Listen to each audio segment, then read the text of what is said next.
I've been married to Neil, 38M, for 9 years, and we have 2 children together, Ethan, 7, and Lily, 4. We met in college during our senior year. I was studying psychology, and Neil was majoring in business. We hit it off immediately at a mutual friend's party and started dating soon after.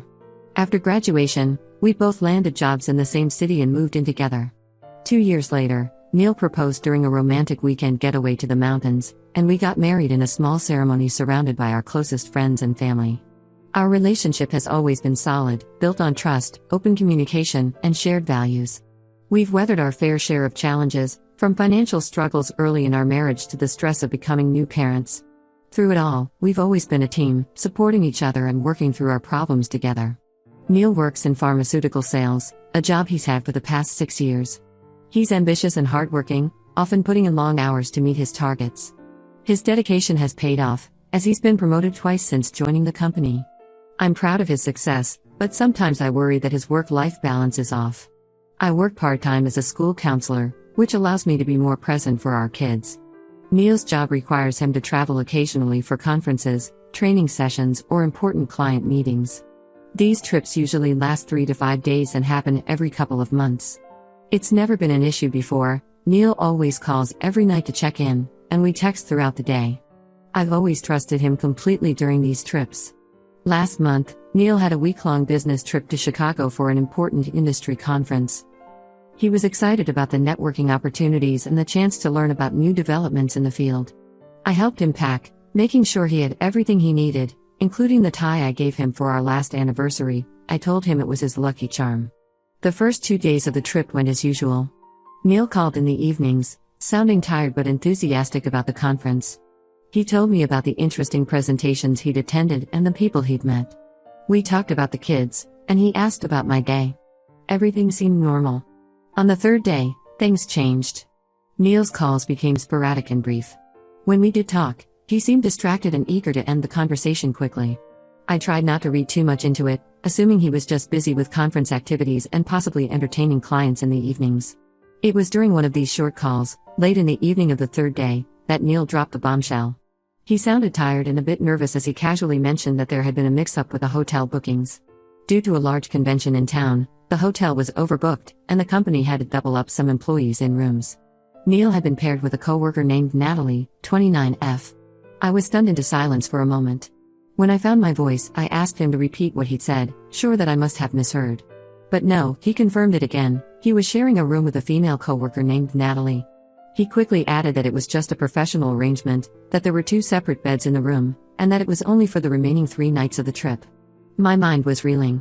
I felt the knot forming in my stomach as I tried to process this information. I asked why he hadn't told me about this immediately when it happened. His response was that he didn't think it was a big deal and didn't want to worry me unnecessarily. He said it so casually, as if sharing a room with a female coworker was the most normal thing in the world.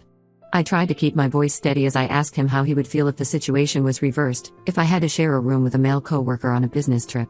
Neil seemed taken aback by my question. He paused for a moment before saying that he trusted me completely, so he wouldn't have a problem with it. His response didn't sit well with me. It wasn't just about trust, it was about respect for our marriage and maintaining appropriate boundaries with coworkers. I told him this, my voice shaking slightly with emotion. Neil sighed and said I was overreacting. He assured me again that it was just a professional situation and that I had nothing to worry about. We ended the call shortly after, with Neil promising to call me the next day. As soon as I hung up, the tears I had been holding back started flowing. I felt a mix of emotions: hurt, anger, confusion, and fear. I've never been the jealous type, but this situation felt different. It wasn't just about the possibility of infidelity, it was about the lack of consideration for my feelings and the casual disregard for what I considered to be appropriate boundaries in a marriage. I barely slept that night. My mind kept conjuring up images of Neil and this unknown woman Natalie in a hotel room together. I tried to remind myself of our strong relationship, of Neil's usual thoughtfulness and devotion. But then I'd remember how dismissive he'd been of my concerns, and the worry would creep back in. The next few days were a blur. Neil's calls remained brief and infrequent. When we did talk, he seemed eager to end the conversations quickly. He didn't bring up the room-sharing situation again, and I was too hurt and confused to broach the subject. I threw myself into taking care of the kids and work, trying to keep my mind occupied. When Neil returned home, I expected him to address the situation immediately. Instead, He acted as if nothing had happened. He unpacked, played with the kids, and went about his usual routine. He was affectionate towards me, but there was no mention of Natalie or the room sharing incident. I've been trying to process my feelings for the past week. On one hand, I want to believe Neil when he says nothing happened. We've never had trust issues before, and he's always been a devoted husband and father. I think about all the good times we've had together, our romantic dates, family vacations, the way he supported me through my postpartum depression after Lily was born. Neil has always been my rock, my partner in everything. On the other hand, I can't shake the feeling that something's not right. The fact that he didn't tell me about the room sharing arrangement immediately, his dismissive attitude towards my concerns, and his reluctance to discuss it since returning home are all red flags to me. I keep thinking about the early days of our relationship, how open and honest we were with each other. When did that change? And why? I've tried to talk to Neil about it a few times since he's been back, but he keeps brushing it off. He says I'm overreacting and that it was just a work situation. He's even suggested that my reaction is a sign that I don't trust him, which feels manipulative to me. It's as if he's trying to turn this around and make me the problem. I'm at a loss.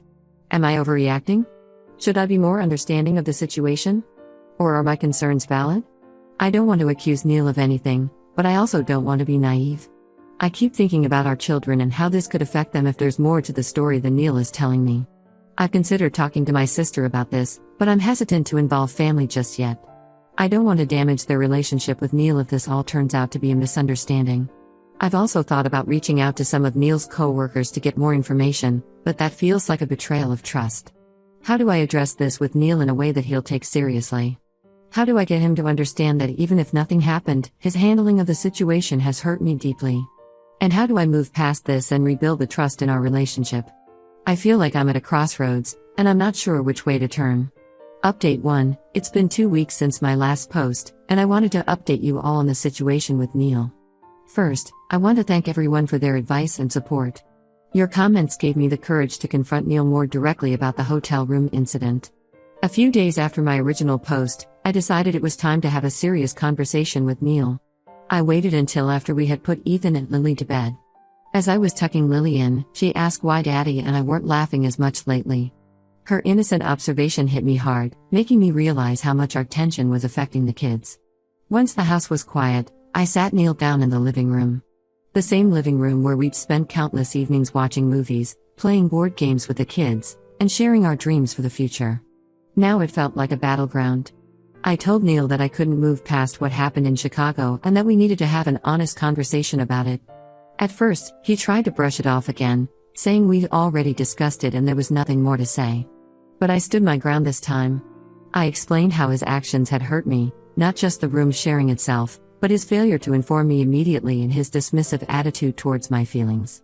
I told him that trust is not just about fidelity, but also about respect and consideration for your partner's feelings. I reminded him of a promise we made to each other on our wedding day, to always be honest, even when it's difficult. I asked him if he remembered the time early in our marriage when I had to work late with a male colleague on a school project. I had called Neil immediately to let him know, even though it was a completely innocent situation. I did it out of respect for him and our marriage. I asked him why he couldn't extend the same courtesy to me. After some back and forth, Neil finally opened up. He admitted that he knew I would be upset about the room sharing arrangement, which is why he didn't tell me right away. He said he was afraid of causing conflict and ruining his focus during an important business trip. He also confessed that Natalie is a new employee he's been mentoring, and he didn't want to make things awkward at work by refusing to share a room. While I appreciated his honesty, his explanation didn't sit well with me. I pointed out that by trying to avoid conflict, he had created an even bigger problem. I also expressed my discomfort with his mentorship of Natalie, given the circumstances. I asked him how long he had been mentoring her and why he had never mentioned this before. Neil looked uncomfortable as he explained that he'd been assigned as Natalie's mentor about 3 months ago when she joined the company. He said he hadn't mentioned it because it didn't seem important, it was just part of his job. But now I couldn't help wondering if there was more to their relationship than he was letting on. I asked Neil how he would feel if I was mentoring a younger male colleague and then ended up sharing a hotel room with him on a business trip. He was quiet for a long moment before admitting that he wouldn't be comfortable with that situation. It was the first time he truly seemed to understand my perspective. Neil apologized and promised to be more transparent in the future. He offered to let me meet Natalie and to keep me more informed about his work relationships. He also suggested we attend couples counseling to work on our communication. I'm glad we had this conversation, but I'm still struggling. On one hand, I want to believe Neil and move forward. I think about our history together, how he stood by me when I lost my job a few years ago, how he's always been an involved and loving father to our children. I remember the Neil who surprised me with breakfast in bed on my 30th birthday, the one who held my hand through 2 difficult pregnancies. On the other hand, I can't shake the feeling that there's more to the story. The fact that he's been mentoring Natalie for months without ever mentioning her name adds another layer of complexity to the situation. I find myself wondering what else he might not be telling me. I've decided to take some time for myself to process everything. I called my sister, Claire, and asked if I could stay with her for a few days. Claire has always been my confidant, and I felt I needed her support now more than ever. Neil was upset about this decision, but I explained that I need space to think. During this time apart, I've been reflecting on our relationship and my own needs. I realized that I've often prioritized Neil's comfort over my own feelings, and that needs to change. I've always been the one to smooth things over when we disagree, to make excuses for his behavior to friends and family. I'm starting to see that this pattern isn't healthy for either of us. I'm also considering reaching out to Natalie directly, although I'm not sure if that's a good idea. Part of me wants to hear her side of the story, to see if it matches up with what Neil has told me. But another part worries that contacting her might escalate the situation or make things awkward for Neil at work. Claire has been a great support during this time. She's listened without judgment and has encouraged me to prioritize my own well-being. She reminded me of how strong and capable I am, something I think I've lost sight of over the years. I'm torn about what to do next. Part of me wants to work things out with Neil for the sake of our family. I think about Ethan and Lily, how confused and upset they would be if their parents separated. I remember the promise we made to each other and to them to always be a family. Another part feels like this incident has revealed deeper issues in our relationship that may be hard to overcome. The lack of communication, the dismissal of my feelings, the secrets, are these things we can really fix? I'd appreciate any advice on how to proceed. Should I give Neil another chance? Is couples counseling a good idea? And what about Natalie, should I try to talk to her? I'm trying to stay strong, but this situation has really shaken my confidence in our marriage. As I sit in my sister's guest room, looking at a family photo on my phone, Neil and me with Ethan and Lily at the beach last summer, all smiles and sunburned noses, I wonder if we can ever get back to that place of happiness and trust. I hope we can, for all our sakes, but I'm no longer sure. Update 2. It's been about a month since my last update, and a lot has happened. I want to thank everyone again for their support and advice. Your comments have been a lifeline during this difficult time. After my stay at my sister's, I returned home to have another conversation with Neil. The house felt different somehow. The family photos on the walls that once brought me joy now seemed to mock me with their images of happier times. I found Neil in his home office, the same room where he'd often worked late into the night to provide for our family. Now it felt like a symbol of the distance between us. I told him that while I appreciated his apology, I needed more than just words to rebuild trust. I asked for full transparency about his relationship with Natalie and any future work trips. Neil agreed, albeit reluctantly. He showed me all his communications with Natalie, emails, text messages, and even their chat history on the company's internal messaging system. Most of the messages were work-related, discussing projects and schedules. But there were a few exchanges that made me uncomfortable. Nothing explicitly inappropriate, but there was a friendliness and familiarity in their tone that kept my suspicions alive. I saw messages where they discussed shared interests in music and books, inside jokes from the office, and even some mild flirting disguised as workplace banter. Reading these messages brought back memories of the early days of my relationship with Neil. We used to send each other silly jokes and song lyrics throughout the day, always eager to make each other smile. Seeing him engage in similar behavior with Natalie felt like a punch to the gut. I also decided to take up Neil's offer to meet Natalie. We had lunch together at a cafe near Neil's office, with Neil present. As we sat there, I couldn't help but notice how Natalie's eyes lit up when she talked about work projects she and Neil had collaborated on. She seemed nice enough, polite, professional, and clearly intelligent. But I couldn't shake the feeling that she was holding something back. She was overly complimentary about Neil's mentorship, which didn't help my unease. Throughout the lunch, I found myself scrutinizing every interaction between Neil and Natalie. The way they finished each other's sentences when discussing work, the easy laughter they shared over inside jokes, it all felt too comfortable, too intimate. After the lunch, on the drive home, I expressed my concerns to Neil. The car, which had been the site of so many happy family road trips, now felt claustrophobic. I told him that while I didn't want to control his work relationships, I felt uncomfortable with the level of friendliness between him and Natalie. I asked if he would consider distancing himself from her professionally. This led to a heated argument. Neil accused me of being controlling and said I was jeopardizing his career with my insecurities. He pointed out that mentoring Natalie was part of his job responsibilities and that distancing himself from her could harm his professional reputation. He refused to change his working relationship with Natalie and said I needed to trust him or our marriage wouldn't work. His reaction shocked me. It was so different from the apologetic attitude he had earlier. It made me wonder if there was indeed more to the story than he had let on. The Neil I knew would have been more understanding of my feelings, more willing to find a compromise. This defensive, almost aggressive Neil was someone I didn't recognize. In the heat of the moment, I made a decision I'm not proud of. While Neil was in the shower that evening, I checked his phone. I know it was wrong, a violation of his privacy, but I felt desperate for the truth. What I found left me cold. There were deleted text messages between Neil and Natalie, recovered through a backup. While not explicitly romantic, they were far more personal and flirtatious than what Neil had shown me earlier. They discussed their shared hotel room experience, with comments about how nice it was to have someone to talk to at the end of long conference days. There were inside jokes I didn't understand and references to moments they had shared that Neil had never mentioned to me. The tone was friendly and playful, bordering on flirtatious at times. One message from Natalie particularly stood out: "Miss our late-night chats already. The office feels so dull in comparison." Neil's reply was equally concerning: "Same here. Maybe we need another conference soon." Confronted with this evidence, I couldn't hold back anymore. When Neil came out of the shower, I confronted him with what I had found. At first, he was angry about me invading his privacy, but as I read out some of the messages, his anger turned to shame. Neil broke down. He admitted that he and Natalie had grown closer during the Chicago trip than he had let on. He swore that nothing physical had happened, but he confessed to enjoying her company and attention more than he should have. He said he had been feeling underappreciated at home and work, and Natalie's admiration had been flattering. He begged for forgiveness and promised to cut all non-essential contact with Natalie. He offered to look for a new job if that's what it took to save our marriage. Through tears, he reminded me of our history together, of the family we had built, and pleaded for another chance. I'm devastated. The trust I've been trying so hard to rebuild has been shattered completely.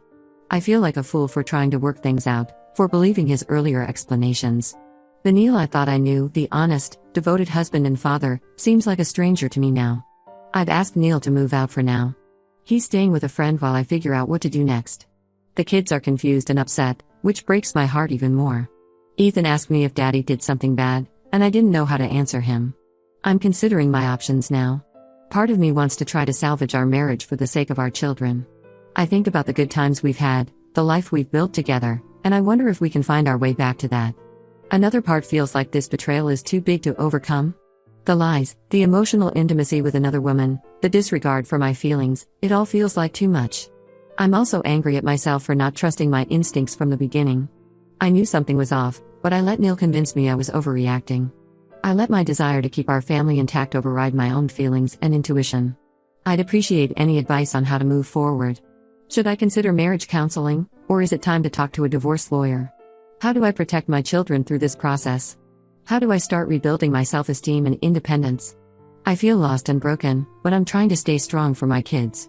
They need me now more than ever, and I can't let them down, no matter how much I'm hurting inside. Update 3. It's been 2 months since my last update, and I wanted to share where things stand now. Thank you all for your continued support and advice during this challenging time. After much soul-searching and several conversations with Neil, I've decided to file for divorce. It wasn't an easy decision, but I realized that the trust between us has been irreparably damaged.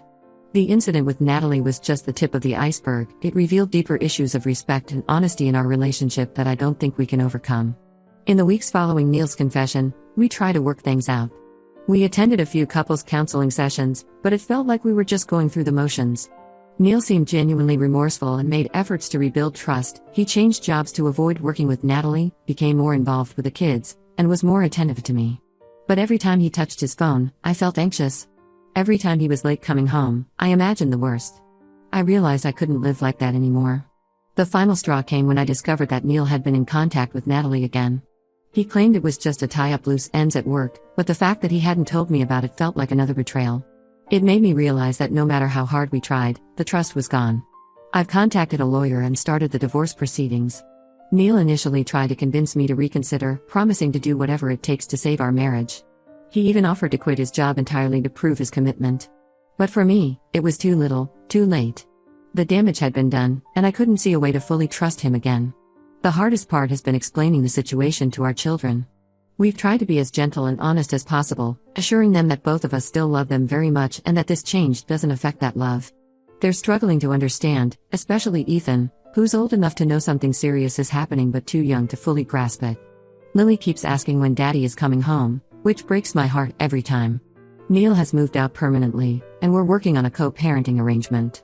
It's been challenging, but we're trying to keep things civil for the sake of the kids. I've also started individual therapy to help me process everything and build my self-esteem back up.